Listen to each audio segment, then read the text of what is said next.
Right now at 6 o'clock, we have video of a deadly Hartford police shooting and what happened in the seconds leading up to it.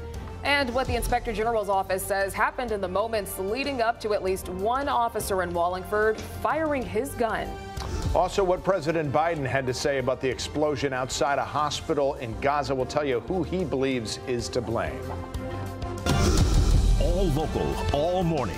This is Fox 61, Connecticut's news station. Good morning, sunshine. Thank you for joining us here on Fox 61 and Fox 61 Plus. I'm Symphony Privet. And I'm Tim Lammers. Good morning to you. Let's start with the forecast here so you can plan your day. Matt Scott seemed nice out. Calm, you know. Yeah. You know, got to see some stars. In a little bit of fog. I ran up by the Connecticut River Valley. Okay. Not a big deal. Now, I checked the visibility. Not a big problem. Good morning to you. I think today's great. A little more sunshine than what we saw yesterday. Thursday's looking nice. Unfortunately, Friday's still looking wet. Here's the good news. The weekend's trending drier. We are very happy to report. I just looked at some guidance a moment ago. I like it. I like it more than I liked it yesterday, and I liked it more than I liked it at the beginning of the week. We'll talk about that coming up. Not a lot going on this morning. Temperatures down to 44 in Torrington, 45 in Waterbury, 48 in Hartford's not bad. I like New Haven at 53. Here's another 48 in Groton. Temperatures all the way up to the mid, maybe even upper 60s for some of you later on. A few clouds now, a few clouds later. As the clouds come in later on tonight, they're going to stay for a while. It's far from a perfect weekend, but it's looking up.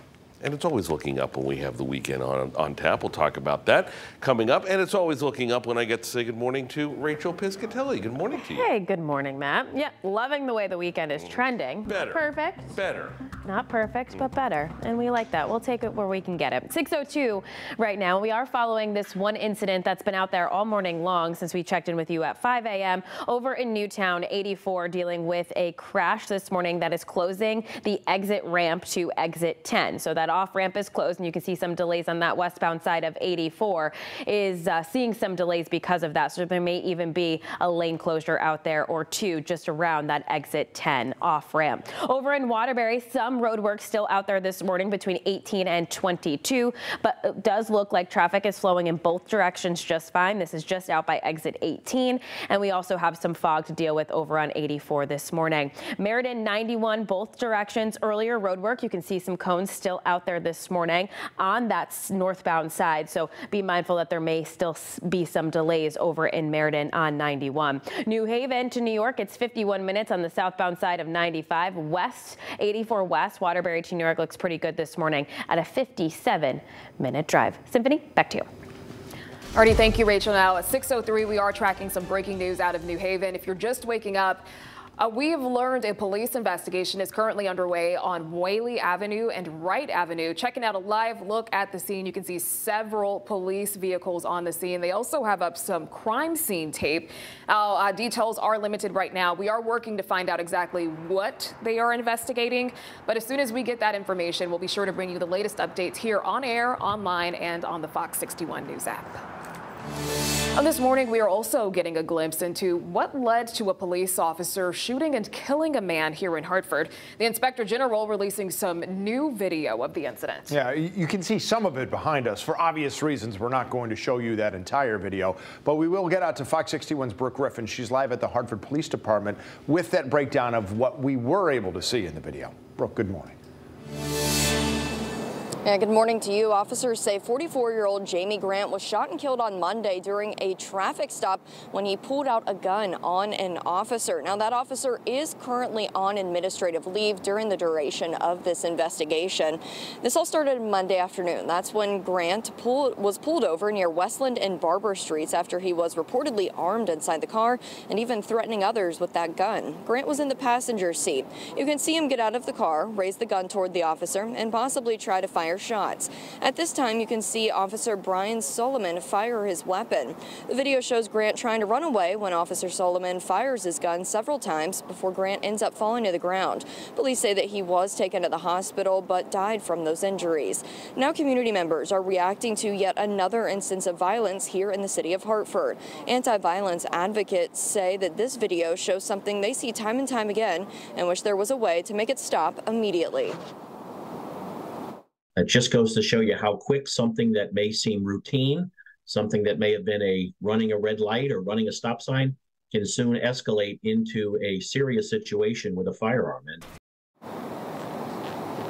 And we spoke to other community members along with a pastor of the church that shooting happened right out in front of. And they all kind of said the same thing. They all said that they're really just sitting around waiting for the next bad thing to happen, since it does happen so often here in the city. Live in Hartford, Brooke Griffin, Fox 61, Connecticut's news station. Brooke, thank you for that report.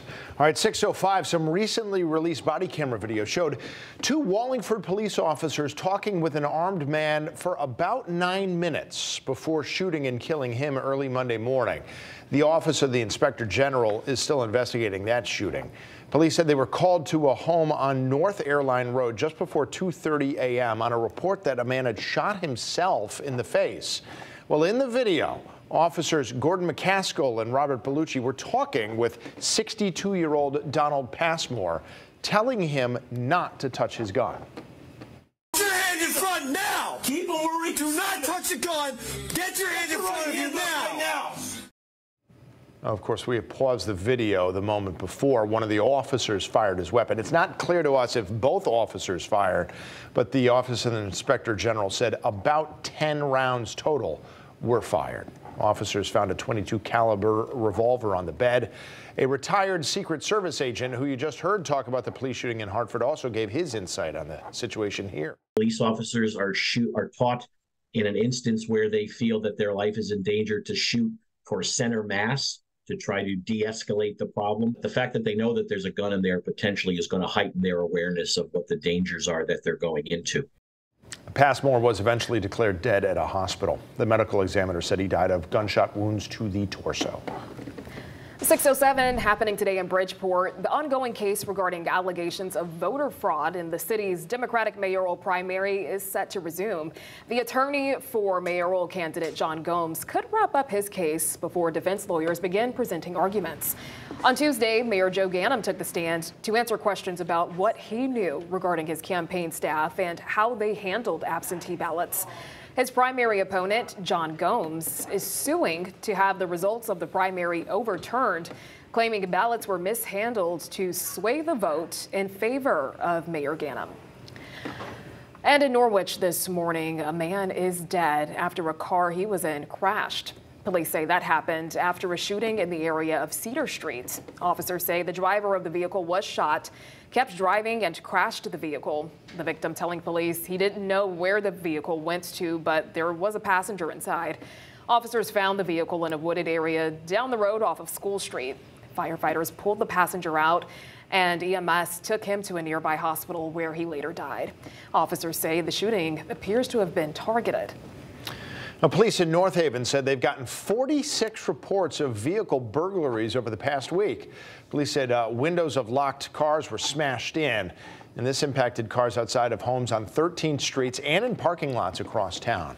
Police said there were also reports that several of those cars were stolen. So officers are asking if any of you out there have surveillance videos of the break-ins or the thefts to please give them to the police department. And new this morning out of New Haven, police say a paramedic was injured after being kicked by a person who was under arrest. That person was being taken to the hospital for a psychological evaluation. Police say the individual broke from their restraints and began fighting the people inside of the ambulance. We are told the medic who was hurt was taken to the hospital for a possible concussion. They are at home recovering this morning. A spokesperson with AMR in New Haven releasing a statement. It says, quote, "The safety of our first responders is paramount. This incident is another example of the risks involved in working in EMS," end quote. And later today, the president is expected to address the nation on the ongoing Israel-Hamas war. Yeah, those remarks will come one day after he visited Israel. During that visit, President Biden showed solidarity with Israeli Prime Minister Benjamin Netanyahu as they met in Tel Aviv. He also reiterated American support for Israel. The president said he believes Israel was not responsible for the deadly explosion that happened at and outside a hospital in Gaza just hours before his visit. Our Defense Department says it's highly unlikely that it was Israelis. And I'm not suggesting that Hamas deliberately did it either. It's that old thing, gotta know how to shoot straight.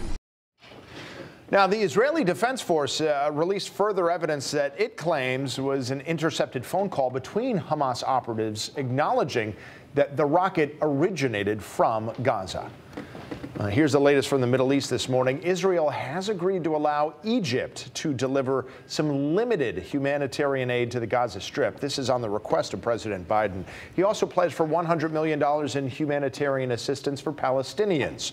More than 1 million Palestinians have fled their homes in northern Gaza after Israel told them to evacuate. Airstrikes reportedly continued this morning across Gaza. We know as of this morning, at least 4,800 people on both sides have been killed since the war began. Across the Middle East, pro-Palestinian demonstrations continue to ramp up. So we will continue following everything we can regarding this war. To make sure you don't miss an update, you can get the free Fox 61 News app. There's the link right there, that QR code. You can scan that with your smartphone to go right to the download link.